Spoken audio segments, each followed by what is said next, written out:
Good morning, all of you. This is Tarang, and today we have to discuss slope in the chapter Introduction to Linear Polynomials, class 9. Okay, so suppose there are 2 points. मान लो ये first point है जिसका coordinate है x1, y1 और ये एक दूसरा point है जिसका कोऑर्डिनेट है x2, y2. ओके पहले ये देख लो कि अगर पॉइंट्स गिवन है तो पॉइंट्स के हेल्प से कैसे स्लोप निकाला जाता है. तो स्लोप का बेसिक जो मीनिंग होता है ना वो होता है ढलान. ओके तो अगर मान लो दोनों पॉइंट को मिलाओगे तो एक लाइन सेगमेंट बनेगा, या इसको मिला करके लाइन भी ड्रॉ किया जा सकता है.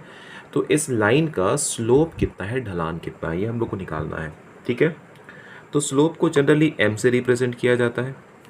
m इज इक्वल टू होता है y2 minus y1 by x2 minus x1. ये बेसिक फार्मूला हो गया. ओके स्लोप निकालने का. अगर मान लो कोई लाइन का इक्वेशन गिवन है, जैसे कि मान लो लिखा हुआ है लीनियर इक्वेशन इन 2 वेरिएबल्स मान लो. तो लीनियर इक्वेशन इन 2 वेरिएबल्स किस फॉर्म में होगा, ax plus b y is equal to c या plus c is equal to 0. तो ये हो गया लीनियर इक्वेशन इन 2 वेरिएबल्स. ठीक है, अगर आप इस इक्वेशन को कन्वर्ट करो और लिख पाओ y is equal to M x plus C, means y को फ्री कर दो. ओके y को फ्री कर दो तो कोफिशिएंट ऑफ x जो होगा ना वो क्या कहलाएगा, स्लोप कहलाएगा. तो ये जो m है ना इसको स्लोप बोला जाता है. ठीक है, अब कुछ एग्जांपल्स देख लिया जाए. मान लो पहला ये लिया जा रहा है, ये ले रहे हैं हम लोग. ओके मान लो एक पॉइंट है जिसका कोऑर्डिनेट है 1, 2 और ये एक दूसरा पॉइंट है जिसका कोऑर्डिनेट है 3, 5. ओके तो ये लाइन सेगमेंट ऐसे कुछ बनेगा. तो ये जो लाइन होगा ना इस लाइन का स्लोप क्या है ये निकालना है. तो हम लोगों ने क्या पढ़ा, m is equal to y2 minus y1 by x2 minus x1. Now put the values. y2 means 5 और y1 means 2. Next x2 means 3 और x1 मीन्स 1. तो 5 में से 2 माइनस करोगे 3 आएगा, 3 में से 1 माइनस करोगे 2 आएगा. तो इस लाइन का स्लोप कितना निकल गया, 3/2 निकल गया. ठीक है, अब अगर मान लो कोई इक्वेशन गिवन है, जैसे कि मान लो लिखा हुआ है y इज इक्वल टू या 2x plus y is equal to 3 लिखा हुआ है. तो ये हो गया लीनियर इक्वेशन इन 2 वेरिएबल. अगर इसको इसका ग्राफ बनाओगे या इसको ड्रॉ करोगे तो एक लाइन बनने वाला है. अब हम लोग को देखना है कि अगर इस तरह का कोई इक्वेशन गिवन है तो इसका स्लोप कितना होगा. आपको कुछ करना नहीं है, पहले y को फ्री करो. तो y इज इक्वल टू क्या हो जाएगा, माइनस 2x प्लस 3. ओके जैसे ही आपने y को mx प्लस सी के फॉर्म में लिखा, ये किस फॉर्म में आ गया है, y is equal to mx plus c के फॉर्म में आ गया है. y फ्री होना चाहिए. ओके तो जो कॉफिशिएंट ऑफ x होगा, जैसे कि यहाँ पर कॉफिशिएंट -2 है, तो इस इक्वेशन में जो स्लोप है वो निकला -2. ओके अच्छा एक चीज़ और याद रखोगे कि जब इस तरह से किसी भी लाइन को रिप्रेजेंट किया जाता है y is equal to M x plus c के फॉर्म में, तो ये जो नंबर होता है ना, ये जो c हम लोग बोल रहे हैं कांस्टेंट है ना, ये होता है y इंटरसेप्ट. और y इंटरसेप्ट का मतलब होता है कि जैसे कि अगर लाइन ड्रॉ करोगे ना तो वो लाइन y एक्सिस को कहाँ पर कट करेगा, that is called y intercept. ठीक है, तो यहाँ पर y इंटरसेप्ट कितना है, y इंटरसेप्ट 3 है. y इंटरसेप्ट कितना है, 3 है. इसका मतलब ये है कि अगर 2 पॉइंट्स गिवन है, ओके तो आप स्लोप निकाल सकते हो. और अगर मान लो कोई लाइन का इक्वेशन गिवन है तो भी स्लोप निकाल सकते हो. अब स्लोप से रिलेटेड कुछ और भी चीज़ें हैं टर्म से, वो देख लिया जाए. ठीक है, जैसे कि मान लो यहाँ पे मैंने 2 इक्वेशन लिखा, एक लिखा हुआ है y minus 2x plus 5 is equal to 0 और दूसरा मैंने लिखा y plus 2x minus 3 is equal to 0. ठीक है, दोनों लीनियर इक्वेशन इन 2 वेरिएबल्स है. अगर हम लोग स्लोप इंटरसेप्ट निकालने के लिए इसे कन्वर्ट करें y is equal to M x plus c के फॉर्म में, तो y को छोड़ दो, इसे ले चलो राइट साइड, तो ये हो जाएगा 2x, इसे भी ले चलो -5. ओके और इसमें देखो y इसे ले चलोगे तो -2x हो जाएगा और ये हो जाएगा +3. ओके तो पहले वाले इक्वेशन में, इस वाले केस में जो y इंटरसेप्ट है ना, y इंटरसेप्ट वो 5 आया हुआ है. मतलब जो लाइन बनेगा ना वो y एक्सिस को 5 पे कट करेगा, सॉरी -5 आया हुआ है, -5 पे कट करेगा. और यहाँ पर देख सकते हो जो y इंटरसेप्ट है वो 3 है.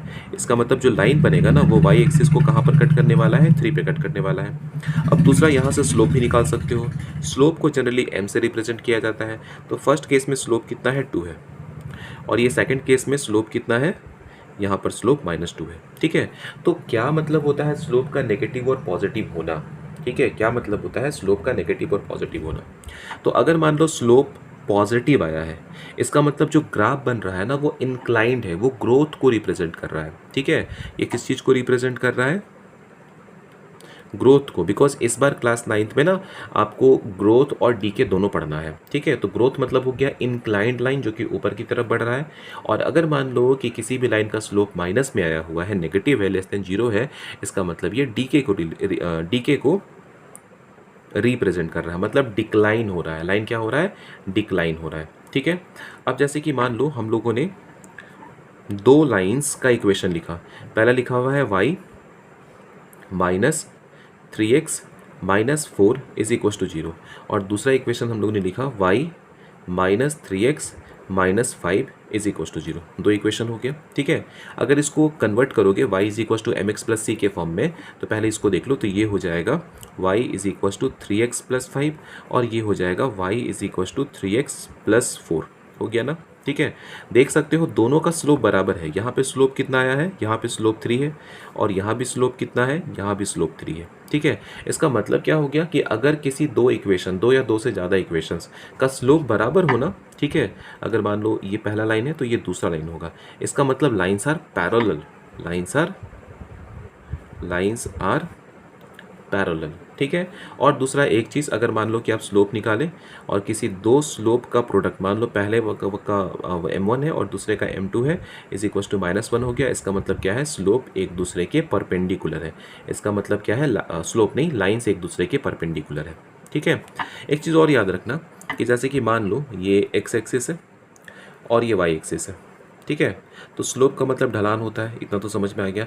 अगर ऐसे x एक्सिस के पैरेलल एक लाइन ले लिया जाए, हॉरिजेंटल हो गया, अब बताओ इसका स्लोप कहाँ है? स्लोप तो इसका कुछ भी नहीं है। अब जैसे कि यहाँ पे पानी का एक बूंद डाल दोगे, तो पानी का ये बूंद यहीं पे रहेगा, ये गिरेगा नहीं। इसका मतलब इसका तो स्लोप कुछ है ही नहीं। स्लोप रहता तो पानी का बूंद नीचे आता ना, तो इसका मतलब इसका स्लोप क्या हो जाएगा? 0 हो जाएगा। स्लोप क्या हो जाएगा? 0 हो जाएगा। क्लियर है?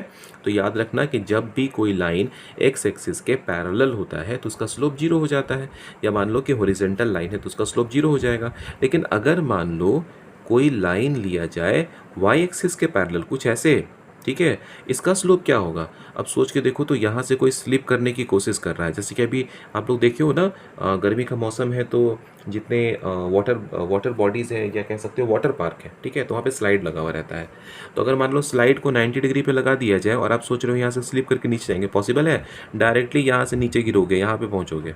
ठीक है, तो इसका स्लोप क्या है? इनफाइनाइट है। इसका स्लोप क्या है? इनफाइनाइट, याद रखना। ओके, तो अगर मान लो कि कोई इस तरह से हॉरिजेंटल लाइन है, तो हॉरिजेंटल लाइन का स्लोप क्या होता है? 0 होता है। और अगर कोई वर्टिकल लाइन है तो वर्टिकल लाइन का स्लोप क्या होता है? इनफाइनाइट होता है। ठीक है, उसके बाद हम लोगों ने क्या सीखा कि अगर लाइंस का स्लोप बराबर है तो लाइंस क्या होंगे? पैरेलल होंगे। क्या होंगे? पैरेलल होंगे। और मान लो कि दो लाइंस है और दोनों का स्लोप पता है, और दोनों स्लोप का प्रोडक्ट -1 है, इसका मतलब लाइंस परपेंडिकुलर है। लाइंस कैसे होंगे? परपेंडिकुलर होंगे। क्लियर है? लाइंस कैसे होंगे? परपेंडिकुलर। और हम लोगों ने क्या सीखा? हम लोगों ने सीखा कि अगर मान लो कि आप स्लोप निकाल रहे हो और स्लोप पॉजिटिव आया हुआ है, इसका मतलब ये किस चीज़ को रिप्रेजेंट कर रहा है? ग्रोथ को रिप्रेजेंट कर रहा है। ठीक है, और दूसरा, अगर मान लो कि आपने स्लोप निकाला और स्लोप नेगेटिव आया हुआ है, तो ये डिक्लाइंड होगा, ये डीके को रिप्रेजेंट करेगा। ठीक है, कुछ चीज़ें और समझना। ओके, जैसे कि मान लो यहाँ पे एक इक्वेशन लिया हम लोगों ने, y is equal to 2x plus 7। Okay, और दूसरा इक्वेशन लिया y is equal to 4x। तो दोनों तो लीनियर इक्वेशन, टू वेरिएबल्स ही, दोनों लाइंस को ही रिप्रेजेंट करेगा। बट दोनों में देखना, पहले वाले में क्या है? यहाँ पर कांस्टेंट है, बट यहाँ पे कांस्टेंट नहीं है। ठीक है, तो याद रखोगे कि जिस इक्वेशन में कांस्टेंट होता है, तो कांस्टेंट क्या है? 7 है ना। इसका मतलब ये लाइन y इंटरसेप्ट 7 हो गया। इसका मतलब है ये जो लाइन है ना, y पर 7 से पास करेगा। इसमें तो है ही नहीं, मतलब 0, तो ये कहाँ से पास करेगा? ओरिजिन से पास करेगा। तो याद रखोगे कि जब कांस्टेंट नहीं होगा, then line will pass through origin. तो इसका मतलब है this line will pass through origin. Line कहाँ से पास करेगा, ओरिजिन से पास करेगा, ठीक है। और ये देखो ये ओरिजिन से पास नहीं करेगा, ये वाई एक्सिस को कट करेगा। वाई एक्सिस को कहाँ पे, अच्छा कट तो ये भी कर रहा है, ऐसा नहीं कि कट नहीं कर रहा है, ये ओरिजिन पे कट कर रहा है, ठीक है।